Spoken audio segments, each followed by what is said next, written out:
A warm welcome to Disky Talk with Luyolo. If you're tuning in for the very first time, I do ask that you please subscribe and hit that notification bell. If you've been a part of this journey, I hope you thoroughly enjoy this episode. So, on today's episode, I discuss all things Cape Town City versus Mamelodi Sundowns as the Dstv Premiership 2022-2023 season gets underway.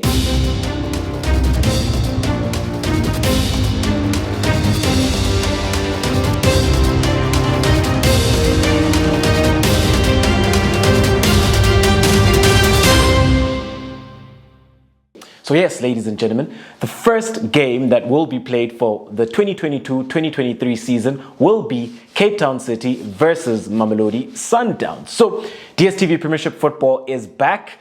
We're all excited. So on today's episode then, we're going to have a tactical pre-match analysis of Cape Town City versus Mamelodi Sundowns. However, it's key to note then that the way things are done within South African football during the pre-season is that a lot of fans are not privy to what happens in the pre-season, so it becomes very, very difficult to sort of ascertain how teams are going to do things.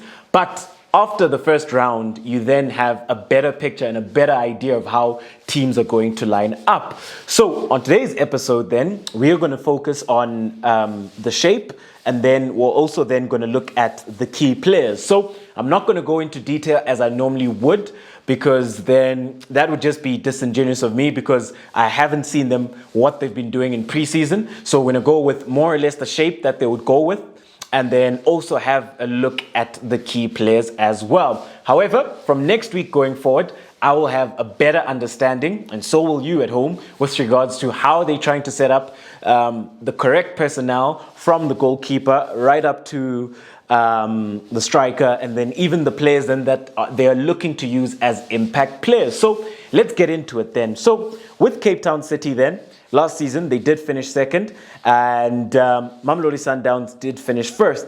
So the nice thing then with Cape Town City and Mamelodi Sundowns is that they've kept pretty much the same squad. They've only made a few signings. So both squads haven't changed in a huge way. And also then when you consider the fact that Eric Tinkler is still at the helm, and then when you consider that Coach Mangawa Mngiti and Coach Ulani Mukwena are still at the helm as well for Mamelodi Sundowns. So it does make it a bit easier then to sort of figure out how they're going to approach these games. So when you do look at it then, Cape Town City will be represented by the blue side. So under Eric Tinkler then, Cape Town City have then lined up with a 4-3-3, at times a 4-2-3-1, and then there would be periods within games where they would change then to a 3-4-3. But let's have a look at it then from this perspective. So in goals then, you most likely have Hugo Marquez. And then at left back, you'll most likely have Van Heerden. And I think it will be Van Heerden because Terence Mashego did undergo surgery as he was injured, as he had a knee injury that didn't allow him then to actually travel with Bafana Bafana. So at the end of the day then, when you are looking at it as the left back, you will most likely have Van Heerden at left back.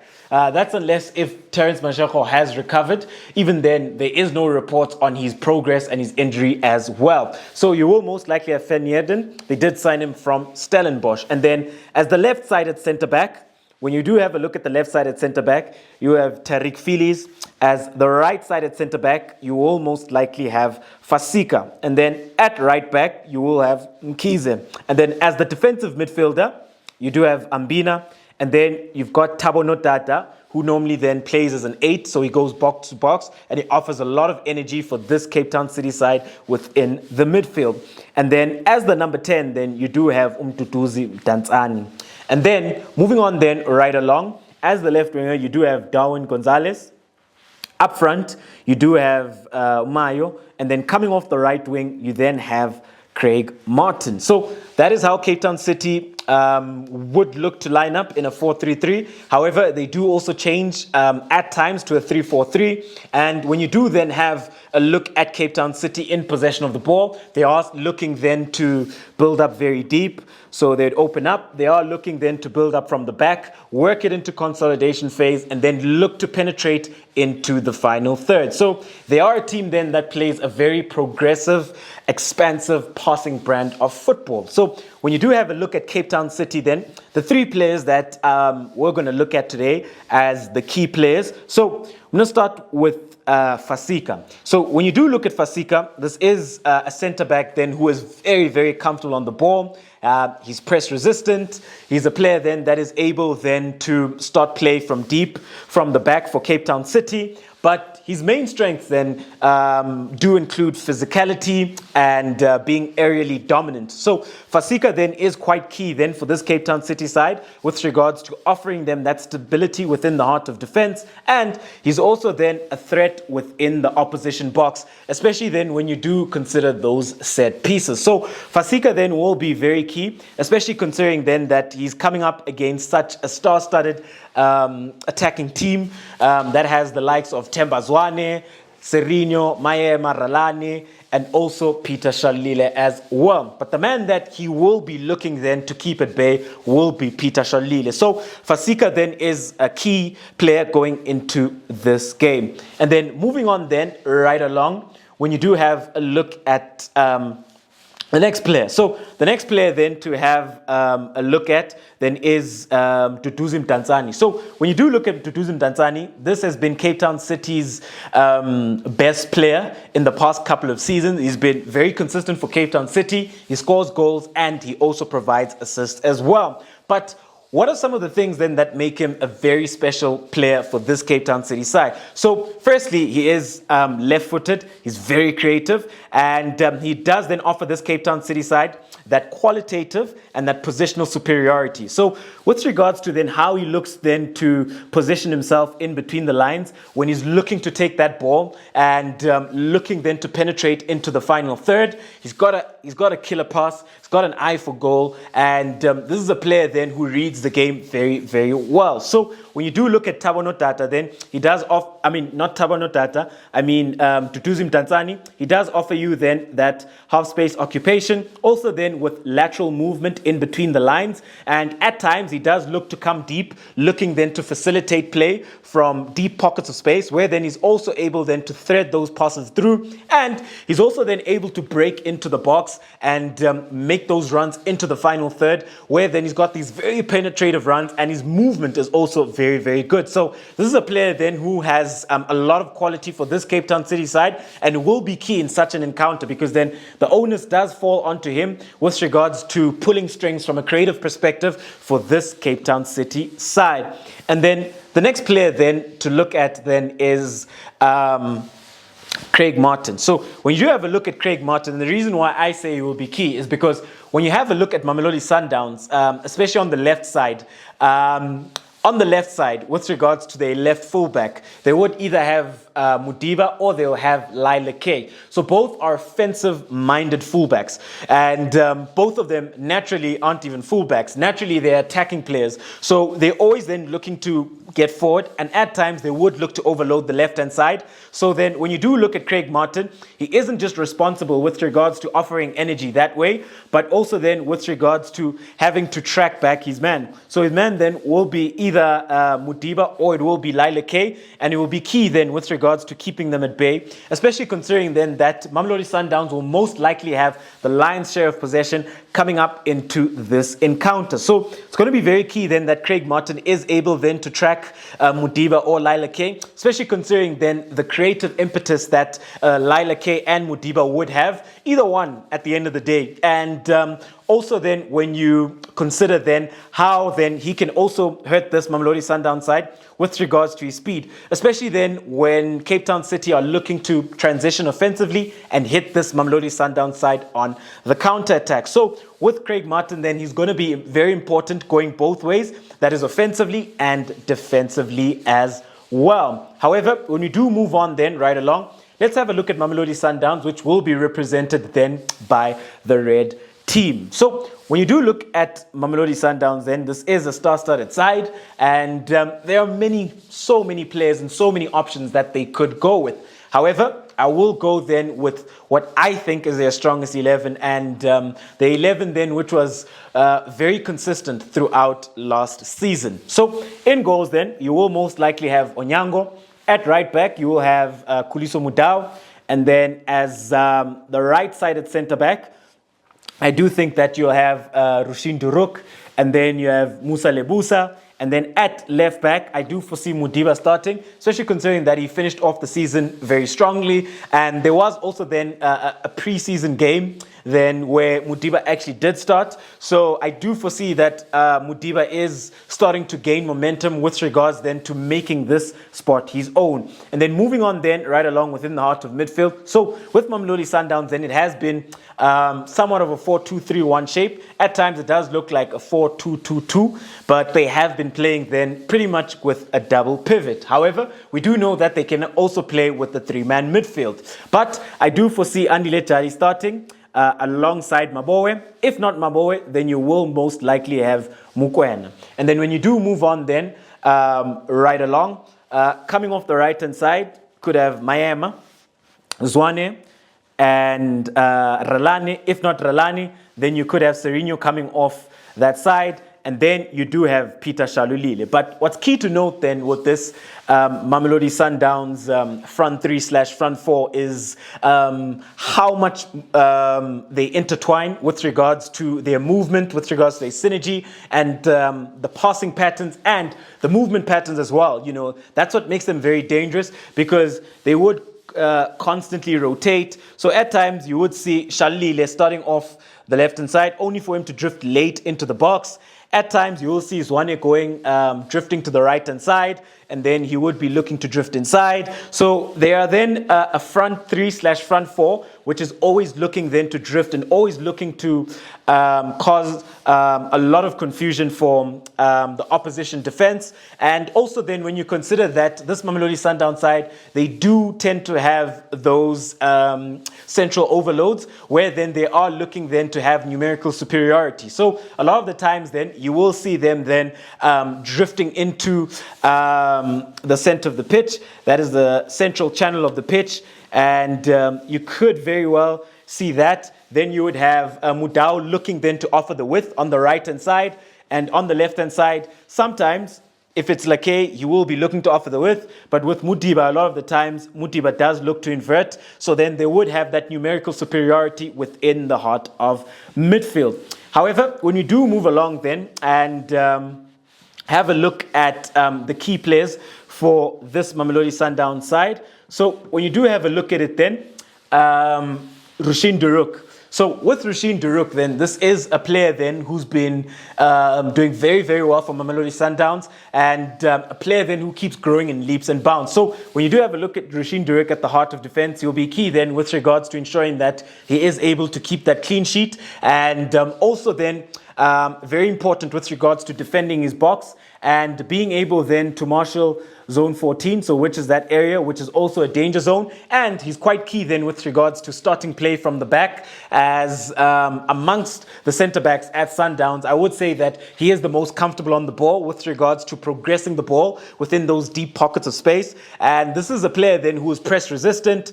He's a player then who breaks lines with his passing, and he's got a phenomenal range of passing with regards to how then he looks to switch play. So when you do look at Rushin Duruk, he does have that diagonal ball. He does have those passes which break the lines within the heart of midfield, which are very penetrative, looking then for his creative players. And then when you move on then right along and have a look at the next player. So when you do have a look at the next player, which I think will be key coming up into this encounter, is Timbazwani. So when you look at Timbazwani, this is Mamelodi Sundowns' talisman. He is their playmaker. He's the one that gets them going then. And whenever then Mamelodi Sundowns do play without Timbazwani, a lot of the times they do lack a bit of creativity and that final third penetration with regards to the passes and with regards to the creativity as well. So when you do have Timbazwani, this is then a player then who is a player I referred to as a final third specialist with regards to then how he's able to score goals within the final third, how he's able to penetrate and create those goals within the final third.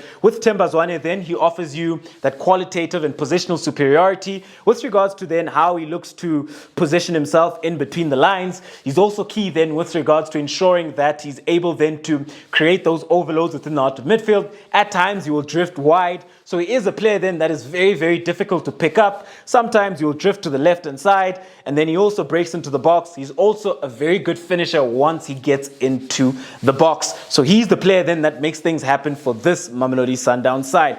And then when you move on then right along, you do have Peter Shalulile. So with Peter Shalulile, he had a fantastic season. Last season, he did very well. However, as an unpopular opinion, I do think that he actually could have gone on and scored a lot more goals, because he was missing chances that you would think that Peter Shalulile would be able to put away.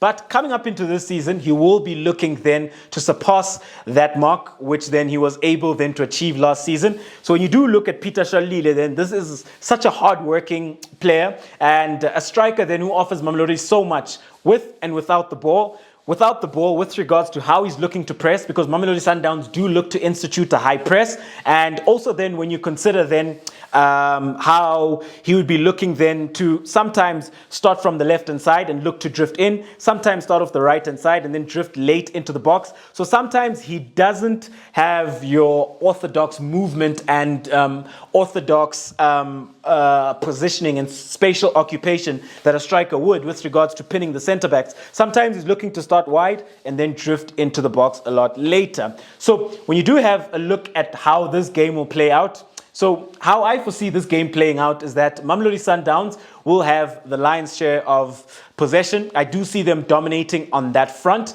With Cape Town City then, I do see them then sitting in a mid-block, because then with Cape Town City last season, they were able then to get 2 draws within the league against Mamelodi Sundowns. And what they did very well is that they were able then to ensure that they do sit in a mid-block. So how then teams look to sit in a mid-block is that,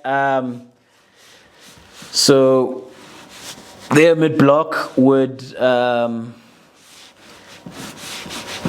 just get those players up. So their mid-block would look something like that. So the key thing then with regards to sitting in a mid-block is being able then to manage then the lateral and